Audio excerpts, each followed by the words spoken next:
Hello, my name is Thomas Campbell. I'm the owner of Pitmaster Essentials. Welcome to my kitchen. Today I thought I would fire up my Weber Smoky Mountain and cook some beef plate ribs for dinner. For today's cook, I'm planning to use Butcher Barbecue steak and brisket rub. This rub is absolutely amazing on beef, and so I thought I would use it for today's cook. I hope you stick around with me, and I'll be right back to prep the meat. Welcome back.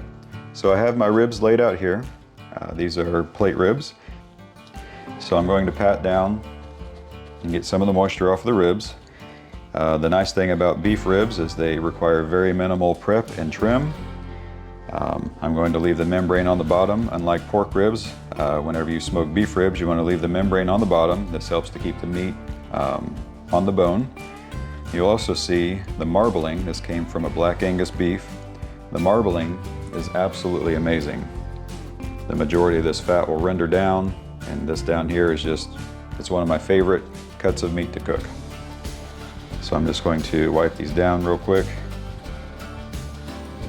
So when we come to trimming the meat, pretty much the only thing we're looking for, spin it around for the camera here, so right here, this little piece of meat hanging off, that's just going to burn off in the cook.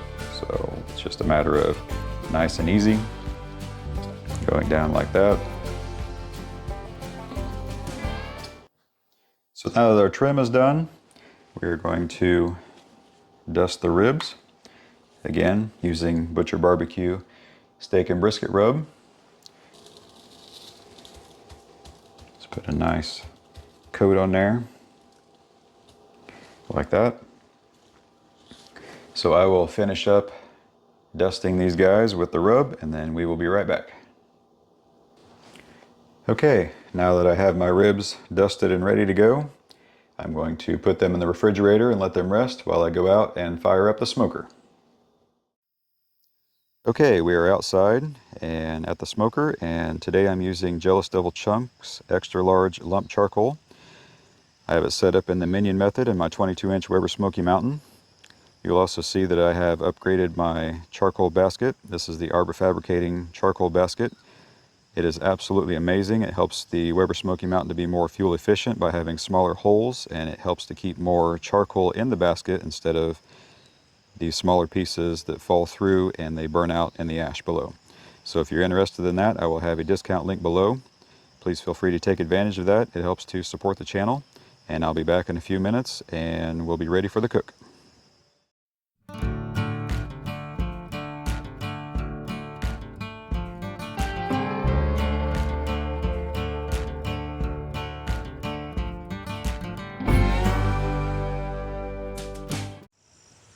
Hey, welcome back. I just want to show real quickly my dome temperature is at 200 degrees. I also have a great temperature on my ThermalWorks signals down here, and it's showing 223, so I'm almost ready to put the meat on. So one thing I do whenever it starts getting close to the temperature that I want is I come down on my lower intake vents, and I will basically close the vents down to where they are about a pencil length, about a quarter of the way, maybe a little bit more than a quarter, third of the way. This way it slows down the air coming in, and that helps to keep the temperatures regulated. So I will bring you back whenever I put the meat on, but I just wanted to show you that real quick. Welcome back to the smoker. I have the ribs over here. They've been resting for about an hour and 15 minutes, I think, about an hour and a half, and they are ready to go on the smoker. The ribs, they look amazing, they smell amazing. I forgot to mention the Butcher Barbecue brisket and steak rub has a hint of lemon zest. It has lemon pepper in it, so it smells very citrusy. It smells delicious. So I'm going to get these on the smoker. So here's a rib after it's been resting for a while. Looks absolutely amazing. They are starting to sweat, and I am ready to get them on the smoker.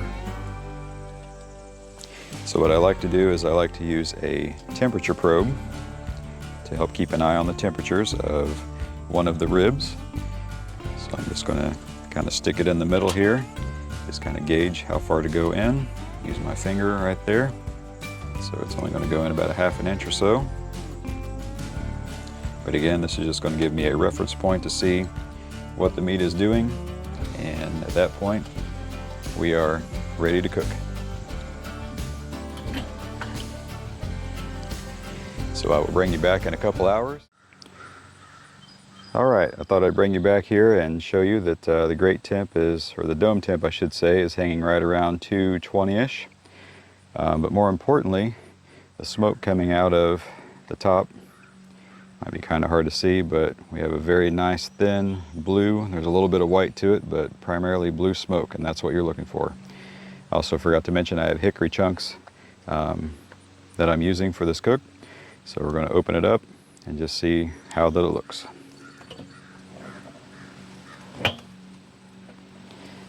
And there they are. They are looking great. Smells amazing. That Butcher Barbecue steak and brisket rub really smells good. And I can't wait till these are done. So I'll bring you back here in about another hour and we'll see how they're looking. Okay, so the ribs have been cooking for about 2.5 hours, and one thing I love about these Weber Smoky Mountains is it stays right on there. It is right at looks like 220. And if I go down here to my grate temp, it's showing 232, which is awesome. So we're gonna open it up and double check. Now that is amazing. Those look phenomenal. So I got a temperature on the back one over there, so let's see what the temp is on this one here.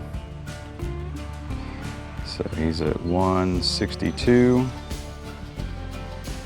This one in the front here is at about 66. This guy here is showing he's at like 170 something, but if I go back here and look, he's at 166, 167. So they got a little ways to go. So I'll bring you back in another hour or so. And welcome back. So we're back out at the Weber Smoky Mountain. Temperature is dropped a little bit. We're showing 210 at the grate, but we're gonna see where our temps are at. We've been on for about 3.5 hours. So let's see how they're looking. So there we go. I got pulled back on the bone. Everything looks really good. They smell amazing. I wish you all could smell this. So let's take a look at what our temps look like. So we're at 174 on that one, 181, 182 on that one, and on the third one back here we're at 184. So it is time to wrap. So I have my butcher paper out here.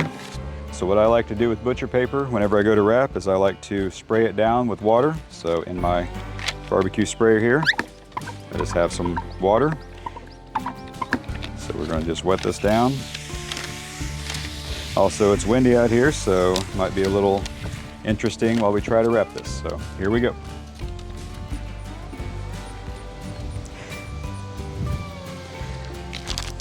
Also, might be kind of hard to see, but our rub has set.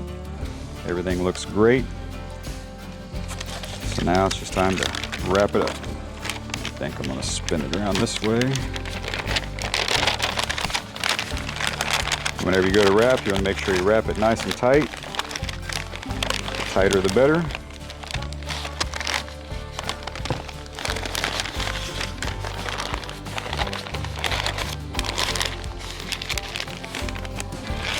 Should have folded it the other way.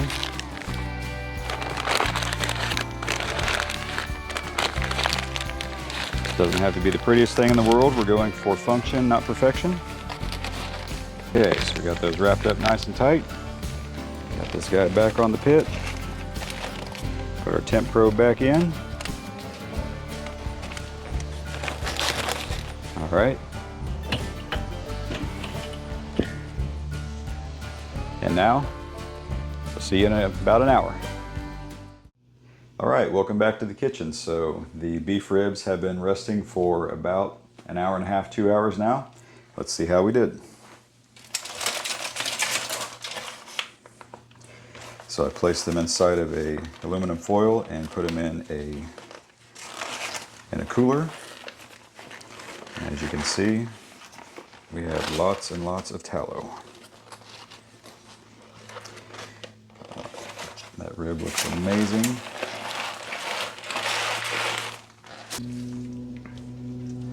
So there are the 3 ribs. So they are absolutely amazing. You can see the pullback on the bone. So I'm not going to do it caveman style. I have a knife over here, so I'm just going to take a piece off and cut it, because I'm curious to see what it looks like on the inside. Oh yeah, just knife going through it like butter. All right, this looks like my bite. So let's see how we did. You see the smoke right there inside the rib, and see how we did.